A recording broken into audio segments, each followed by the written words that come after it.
Welcome to this explainer. Today we're diving straight into something literally anyone who has ever tried to lose weight knows all too well. We are tackling the biological paradox of hunger. You know the exact feeling, right?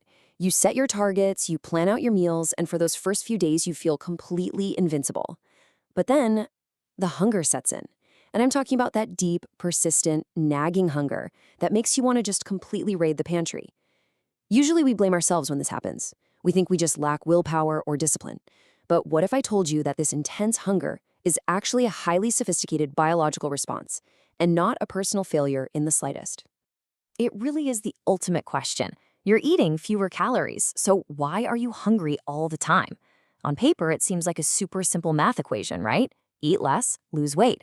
But the thing is, our bodies do not operate on simple math. They operate on millions of years of evolutionary survival mechanisms.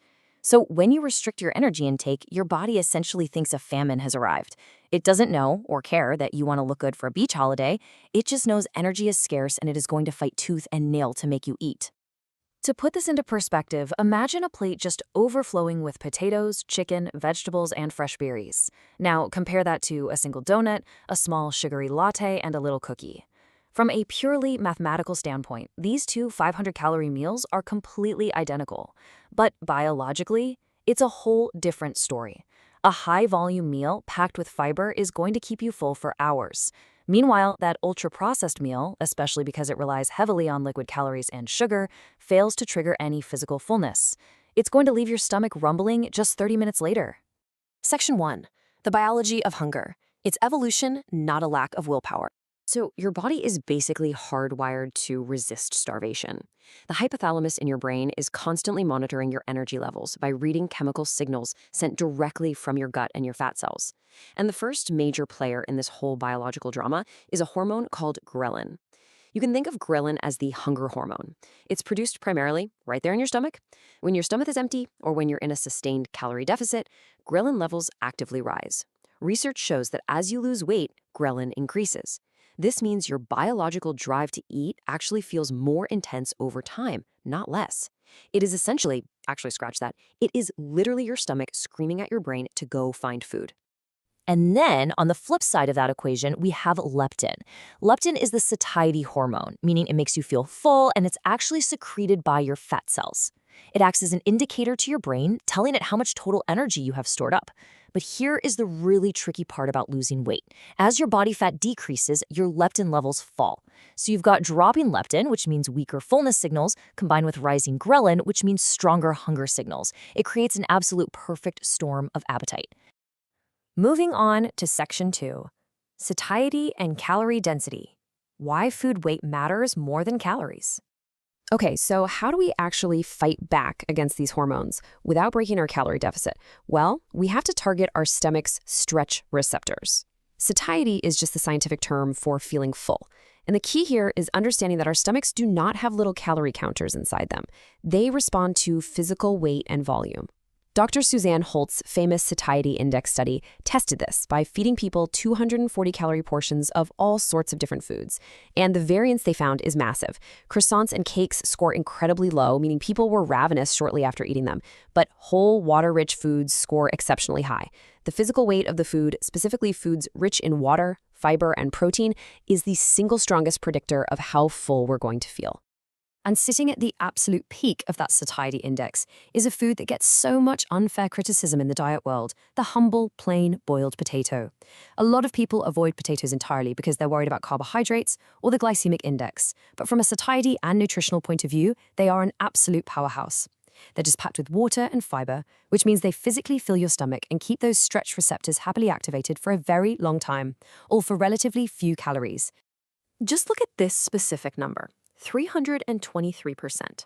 In that satiety index study, plain boiled potatoes scored 323%. That makes them over 3 times more satisfying than white bread. Imagine that. You can eat the exact same amount of calories, but feel 3 times as full just by choosing a potato over a slice of bread. That right there is the biological hack we're looking for. When we break down exactly why certain foods completely failed to keep us full, it reveals a really sharp contrast in how they digest. See that steep red crash that happens with refined sugars and highly processed carbohydrates? That represents a rapid, massive spike in your blood sugar.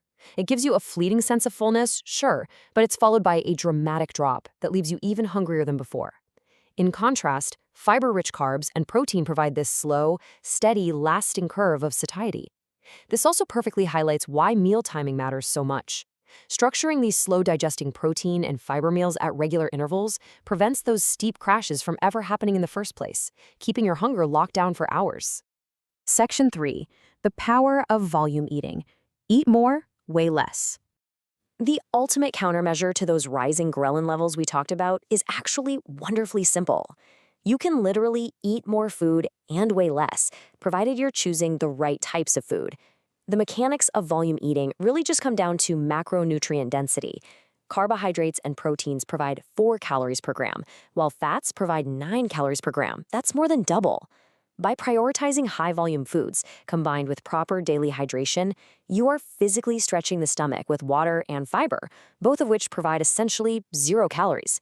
This triggers those mechanical fullness signals to your brain, which lets you consume visually large, deeply satisfying plates of food for a surprisingly small amount of energy. If you want to put this into practice right now, here is a clear, actionable 3-step strategy. Step 1. Prioritize high water and high fiber foods as the base of your meals. We're talking huge servings of leafy greens, vegetables, and legumes. Step 2. Choose lean proteins, things like eggs, lean meat, and Greek yogurt for massive satiety at just 4 calories per gram.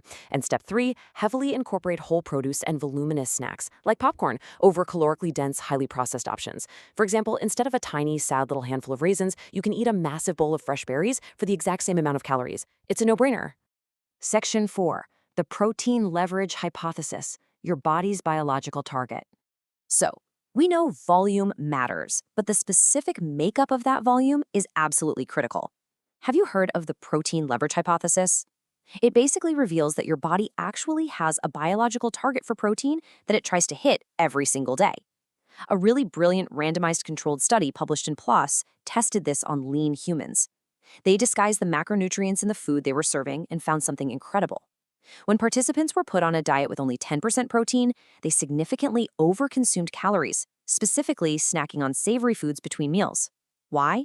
Because their bodies were biologically driving them to keep eating until they hit that absolute protein target.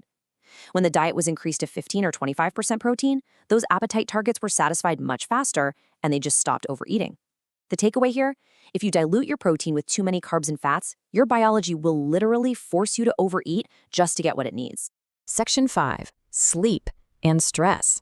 The invisible hunger triggers.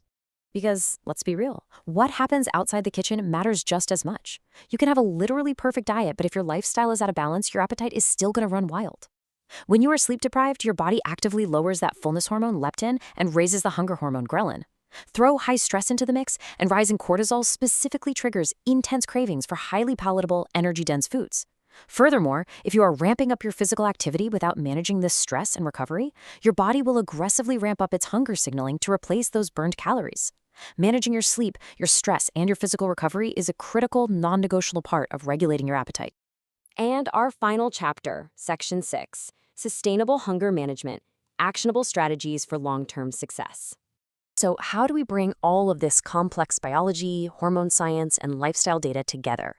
Hunger is a biological reality of a calorie deficit, for sure, but suffering through it absolutely is not.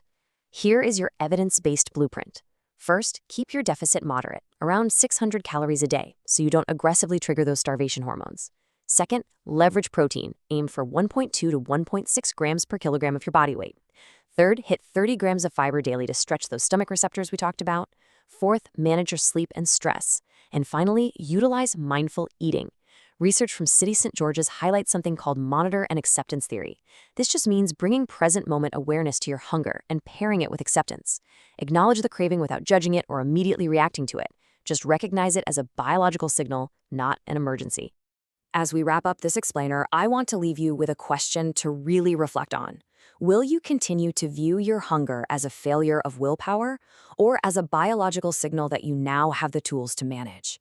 Understanding the science of ghrelin, leptin, satiety indexes, and protein leverage completely shifts the paradigm. It takes all the guilt out of the equation and replaces it with real strategy. You are in complete control of how you structure your meals to communicate with your biology. And that brings us perfectly to the TruvoFit philosophy, which I just absolutely love. Calories are information, not guilt. Track the trend, not the panic. When you feel hungry, it's just data. It is just your body giving you information based on what you ate, how you slept, and the deficit you're currently in. Don't panic. Use the high-volume, high-protein tools we discussed today to adjust your approach, stay consistent, and reach your goals sustainably. Thank you so much for joining me for this explainer, and I will catch you in the next one.